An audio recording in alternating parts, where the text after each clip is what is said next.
Hi, I'm Elena Boyd, and I'm excited to have my first interview for the Heart Center Live podcast and YouTube channel. For those of you who do not know me, I'm a law professor, and I teach intellectual property law, and I believe that anyone can create intellectual property that can make a positive change in the world and have a massive impact on society. One of my goals for the Heart-Centered Life is to interview great people who are also creators with amazing stories and who have made an extraordinary impact on the world with their intellectual property, to inspire you to create your own intellectual property with the same extraordinary impact on the world. So today, for my first interviewee, I have Latoya Lawson. And we actually met just before Thanksgiving this year. That's correct, yeah. At Lemuria Bookstore. Right. Where Latoya was having her book signing ceremony. And we met by chance because my daughter ran up to her. I was playing peekaboo. Yes. Behind the signs, behind the banners. Behind the banners, yeah. Right? And we started talking. And she's got an amazing story. An amazing book that I finished reading, Masita, and I'm going to, when I was reading the book, I read the Amazon reviews and they were awesome. Like she has like a 4.9 over 5 review on Amazon, and the reviews were, it's an amazing book, it's a page turner, it's intriguing, it's suspenseful, and I read it and I think I loved it. I couldn't put it down. I'm actually waiting for the next installment. Yeah.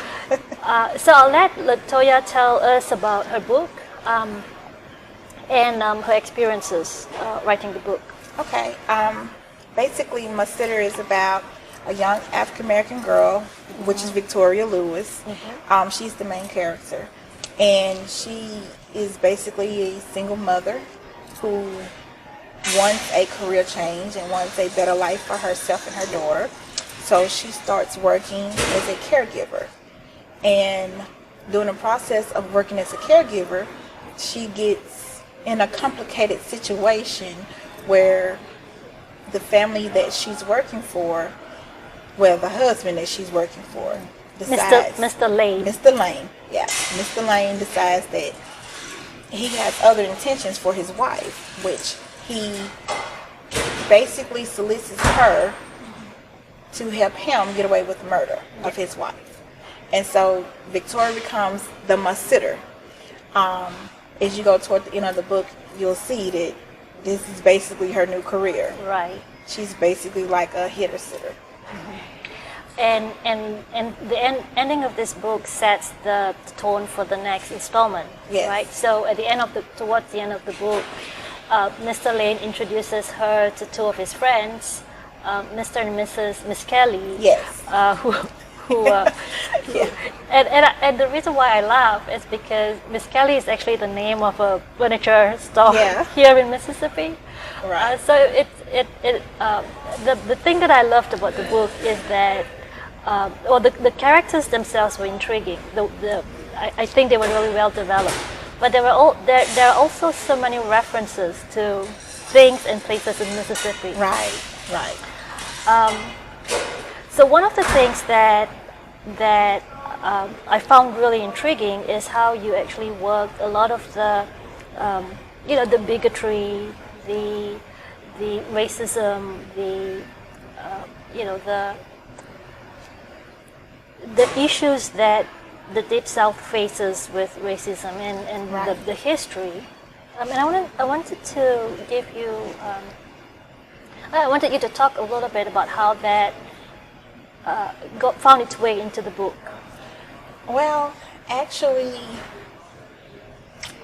I would say it's easy to place it in the book because it's reality.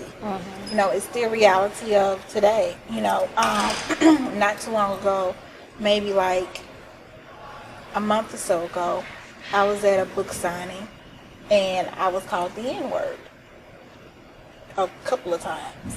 So this isn't something that is buried or used to happen. And it's not historic. I mean, it's the connection. It's not something that existed in history, right? It still exists today. It still exists right today, yes. And so it was easy to add that into the story because it's reality, basically. But Victoria, she kind of handles it on her own in the book. It's like she doesn't let it phase her because she's on a mission. Right. So she doesn't really let it phase her. Right. And it's also interesting that you have built Victoria to be this really strong African American woman, right? Who knows exactly what she wants. We're gonna have a problem with that. Yeah, pretty loud. But we're actually filming this in the Mississippi Museum of Art, and so we thought this was a nice place to do this. But they're having a lunch at 12:30 today. So it's pretty loud a little bit. So it's a little bit loud. But the story behind Victoria's career trajectory, it's really interesting because you've built her up as a really strong African American woman. And like I say, she knows exactly what she wants. Right? She wanted a $350,000 house. Right. And she was willing, to make certain compromises. Right. And work with Mr. Lane. Right. All while still having a conscience. I mean, it bothered her, but then it bothered her, but she kind of made herself feel good, like, okay, she was gonna die anyway, Yes. So. Yes. And she still always mentions her religion, in the book, and what her role model would say, without trying to give too much of the book away. But in reality, like that's what we're faced with today. Yeah. A lot. Yeah, absolutely. Yeah. The references that she makes to her grandmother, who was a sitter like her, and the struggles that her grandmother had. And it's interesting that you mentioned that her grandmother had a situation where if she brought her children to work with her, they couldn't play with the kids of her employers, right? And especially if they were of a different race, white in this particular case. Right. And so it's so interesting that you bring that into the book. So you highlight the injustice, the racism, the bigotry that exists in a story, without drawing overt attention to the reality. Right. How much of your background and experience played into how the story played out in the book? Basically, I used to own a caregiving service. So you started when you were 23. 23, right. Yeah. So I actually started sitting with people at the age of 19. And I started my own business at the age of 23. And so I grew up fast. Yes. I grew up fast, and I was very mature at a young age. So I've seen a lot. I've heard a lot. I've studied a lot of things. So it was kind of like, how your body and your mind is filled with knowledge? Yes. So it's like my mind was just filled with all these stories and all these ideas that I was just able to finally put them on paper and bring it to life. So, because we all have stories. Yes. We all have stories. Yes, in us. absolutely. But it's just being able to finally put it down on paper to make a reality. So me coming from a caregiving background, it was a little easy to develop Victoria, a little easy to develop Mr. Lane, it was easier to develop all these characters.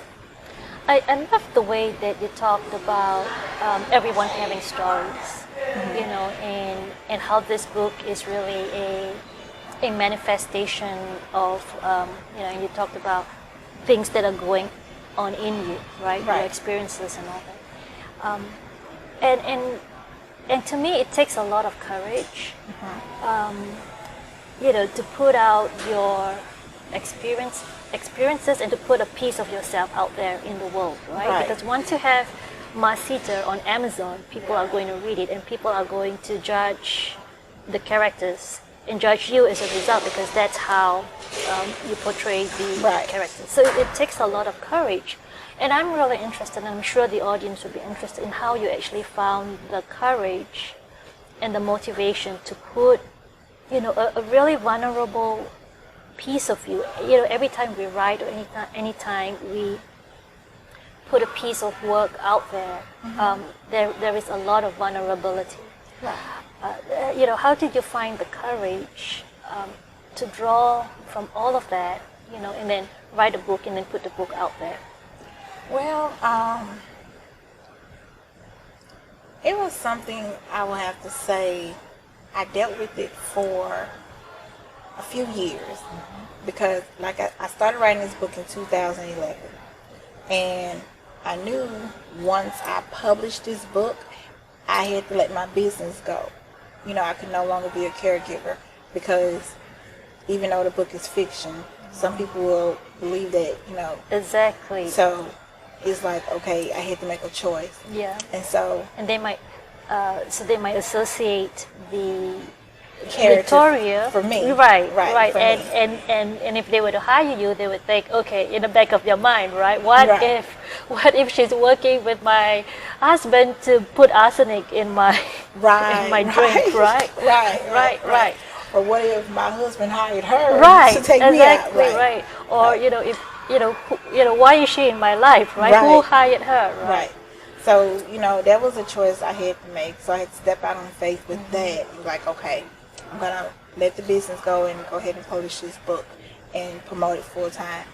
And also, I knew that some controversy was going to come with the book. Yes. And before the book was even published, I was promoting the book, you know, letting people know that it was getting ready to be published and available on Amazon.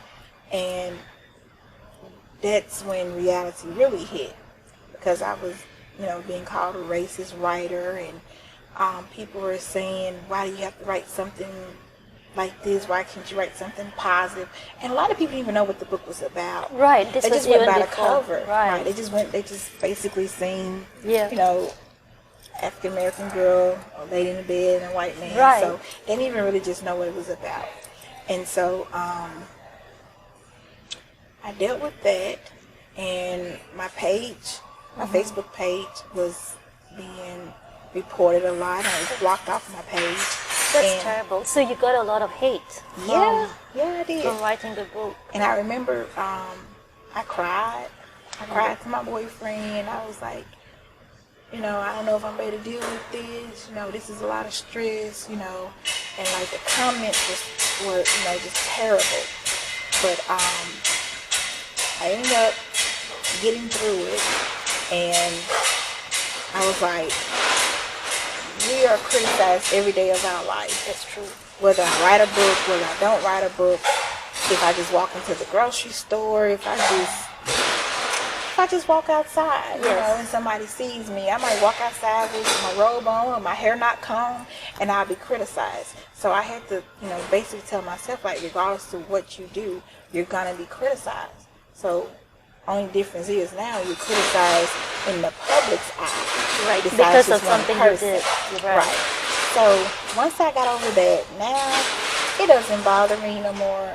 I don't really care. You know, I'm having the best time of my life. That's awesome. Doing book signings, meeting different people, and promoting my book. Yeah. And you know, the thing that they say about, you know, people who are negative or people who hate, it's more a reflection of them and what they're going through than a reflection of you. Right. Right. And I love the fact that you managed to disregard the critics and put your book out there, because like you say, right?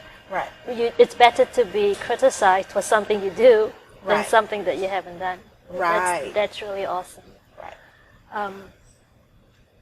What's your inspiration? What inspires you? I would say just sometimes, okay, like I've, worked for, did private care, and sometimes I've wanted to say things that I couldn't necessarily say Yes. because, I still have to, even though this is my own business, I still have to be professional. And sometimes I've wanted to say things to people that I felt weren't right. And I realized I can write a book and say whatever I want to say. And I can do whatever I want to say in my book. And to me, that's freedom. Yeah. To me, that's the real definition of freedom of speech. That's the real definition of just doing what you want to do. So I realized writing is an escape to basically let out all those feelings that you have been wanting to let out, that you cannot. I'm pretty sure as a teacher, sometimes you want to be like, you want to say Yes. things, but you cannot say it. Yes. I realize if I write a book, I can say and do whatever I want to say because Yes. my character is saying it. My Exactly. characters are saying it now. So to me, it was fun being able to say the things that I've been wanting to say for a long time. That's In my really book. awesome. Yeah. Yeah. So the one thing that motivates you and inspires you to write is this freedom. It's kind of like riding a motorbike, Yes. right? So if you read the book or if you go to Latoya's Amazon page, you would see that one of her pastime is to ride in her bike. Right. I love riding my motorcycle because I feel free then, and it's relaxing. Yes. Just like writing writing Yes. now is relaxing, and I feel free. So, yeah. And the freedom comes with, I think, most act of creativity. Right. Because you feel like you can be yourself, you can be completely authentic, and there's no one who's going to restrain you or censor you. Right. I guess that's exactly what art is. Yes. Art is just being free and just doing whatever you want to do. Yes. And when you're completely free, the impact that you make on the world is going to be the most positive. Right. Yeah.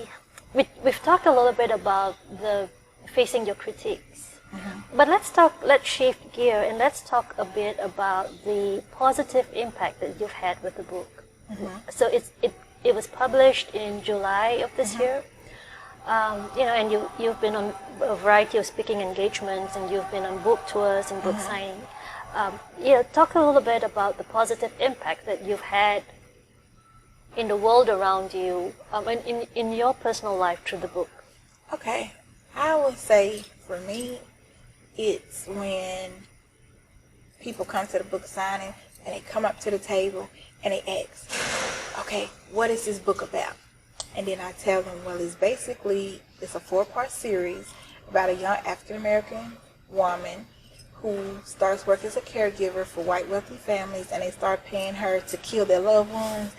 It's seeing the shock on their face, like, most of them like, wait a minute, what now? Yes, and that was the feeling I had when you first told me that. Yeah. I thought, wow, oh wow, I have to get the book. Right. So to me, like, that's priceless. Yes. And then to hear so many people who have read my book, some people still come to book signing like, I read your book, it was so good, I'm getting one for my daughter, or I'm getting one for my husband, or like, to me that makes me feel really, really good, and it makes it all worth it.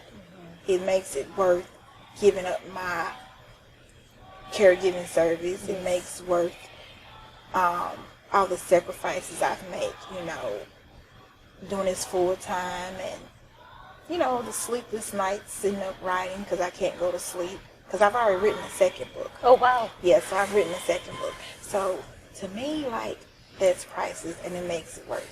And then, like, meeting so many different people and seeing that different people from different races have read my book. and they love my book. So that makes me feel good. Yes, and I think the really unique thing about your book is that it's centered in Mississippi, which historically has been the the center for injustice and Right. racism. The reason why Latoya keeps looking back there is because she's babysitting her niece. Yeah. And her niece is going through her purse and trying to get her Lip gloss. lip gloss. So that's the reason why we keep looking back that way. I think she has one. She's gotten it out. But yeah, that's funny. Yeah. But yeah, Mississippi is, historically known for racism and bigotry and prejudice, all of that. So Yes. And it's great because people who have not lived in the Deep South, to them this is just history.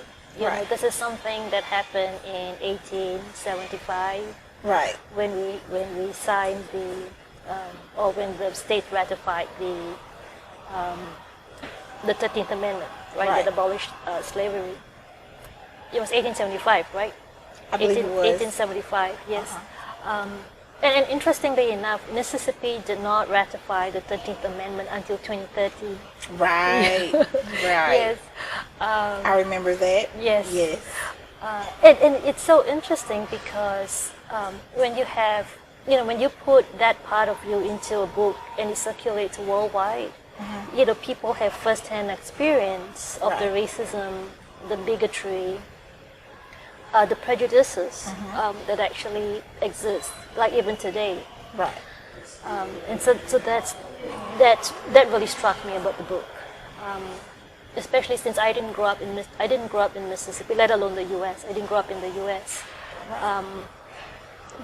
But reading the book, that really came to light for me. Right.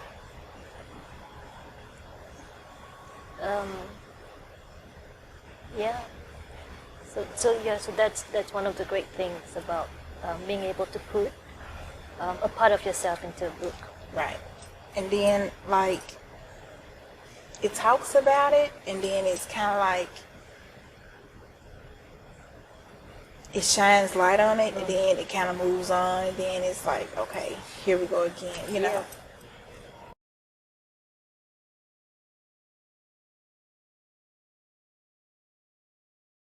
When is that coming out? July the 29th. Next year. Yeah. Okay. Every July the 29th, I will put out a book. Okay. Is there a It's a reason series. why it's Well- July the 29th? Yes. Actually, my significant other, he was basically my backbone to me completing the book and completing my next book, and just allowing me to be my full creative self. So, because he financially had my back. Yep. So he was like, okay, you focus on your writing. I believe in you, and I'm gonna, handle all of this. I got your back. And so, if you've ever been to my full book signings, not the one that was at Lemire, you will see I have all these different logos, these different designs. Plaid is my signature color, and so I was able to sit and think about all the things I wanted to do once I started going on my book tours, and how I wanted my book signings to look, how I wanted my logos to look, how I wanted to look. I was able to do that because he was there as my backup. He was there as my backbone. That's So amazing. July the 29th is actually his birthday. So I published the book on his birthday. And so every year on his birthday, I publish another book. That's amazing. You're giving honoring Yeah. his role in this whole Right. adventure. Right. Because if it wasn't for him, I don't believe I would have done as much as I've done. Yeah. And I don't think I don't even know if Miss Sitter would be complete right now, because Right. I was working. So, to be able to be a full-time author has allowed me to really be free to Yes. create and do all the things I want to do. Yes. So I love how you've turned your life completely around. You gave up your business. You are a creator. You're writing, doing really great work. yes, More importantly, you're living the life that you love. yes, You know, for my audience out there, you know, for those in the audience who want to be creators but haven't taken the first step yet. You know, whether it's to write a book or to paint, you know, to write a movie script, right? Or you know, whatever's stopping them from taking that first step. What's your practical advice okay. to help them make that first step? I would say the first step is to start. It's like, don't think about it, just do it. A lot of times if we think about things, we will talk ourselves out of it. Like if we think about, okay, if I start this, I might not be able to cook today. Or if I stay up too late writing or painting, I'll be sleepy tomorrow, so I'm not going to start this today. Or if I start this, how am I going to pay for this? Or how, like, we talk ourselves out of things. Just like I had talked myself out of completing it for all this time. Saying, okay, if you complete this, you're not going to be able to have your caregiving service, so how are you going to pay your bills and this and that? So in my situation, I fell off my motorcycle. I broke my ankle. And I fell in a pothole in Jackson. No surprise. Yes, and Jackson is filled with potholes. Filled with potholes. So I fell in a pothole in Jackson and I broke my ankle in That's 3 places. terrible. I had to have surgery. So I couldn't walk for 5 months. So it's like I had nothing to do but to finish my Yes. sitter. And so to me, that was the best fall a girl could have had in her life. Because I Yeah. would have never finished the book. But to anyone else, don't wait until you fall in a pothole to complete something. If you can do like 1 page a day, if you're writing, 1 page a day. If you want to be a screenwriter, 1 page a day. If you want to be an artist, you just and you love drawing, draw a little something today. Draw your head today. Draw the body tomorrow. Draw the arms the week. You know, Yeah. it's just starting. Yeah, and it sounds like you're saying that we need to make creativity a priority, Right. right? And that's a Because very, it's a stress reliever. Yes. Me writing this was a real stress reliever because I would be in my own little world. I would put my headphones on and I would wait until, you know, my kids are asleep, everybody's asleep, the house is quiet, and I was still writing until like 6 and 7 o'clock in the morning because I just couldn't stop. And I found myself a lot of times laughing at my character, Yeah. laughing at some of the stuff I was like. Some of the things in the book are funny. I'm even laughing now thinking about some of the stuff I've written in this Yes. book. So some of the things in the book are funny. So I would find myself up laughing at the stuff I've written. Even with my editors and my proofreaders, they were like, write comments like, "This is hilarious," you know. So I'm like, okay, so that is funny, you know. Yes. But it's a stress reliever. It really is a stress reliever. And like I said, you can write whatever you want to write in the book. You can draw whatever you want to draw for your artist. And just being able to give something to the world that no one else has given, no one else has thought to give, is phenomenal. yes. That's so great advice. That is awesome advice. Yeah, and so many times we are so afraid to create, and starting little by little Little by little. and build your confidence. Right. You cannot write a book in, well, some people probably could write a book in one day, but we all know average person. Most of us. Most of us can't. You can't write a book in one day. So if you just start 1 page at a time, or just start. And once you start, kind of make it your priority. You know, if you have to work and you have a family and all this and that, still don't neglect this, because at the end, your family is so proud of you. Because my family is so proud of me. My kids are like so proud of me. Yes. My significant other is so proud of me, and so that makes me feel good. Yeah. You know, that makes me feel good, and I'm pretty sure if you're out there listening, it'll make you feel good once you know your family or your loved ones and say, "Hey, I went to their art show. Like Yes. this is my husband's or my wife's or my mom's art show." You know, so Latoya, thank you so much. thank you. And the reason why we need to cut this short is Yeah. lunch. There is going to be lunch here at the museum. Pretty soon. Right. You know, but we've learned so much from you. Yes. And Masita is in on Amazon, and that's the best place to get it. Yeah, and it's signed copies also in Downhall, Lemire. Yeah. There are also signed copies in Lemuria Bookstore if you're in Jackson. And Lemuria Bookstore is an independent bookstore, private bookstore in Banner Hall. Right. On I-55. Correct. And you can get signed copies of the book there. But if you're anywhere else, and it's difficult to get there, the book is also available on Amazon. If you have Prime, you can get it in 2 days. Yes. And we're going to be on the lookout for the next installment. Right. July 29th, 2020, part 2 Part 2. of Masita. And we will continue with Victoria's adventures. Right. So thank you for tuning in. Thank you.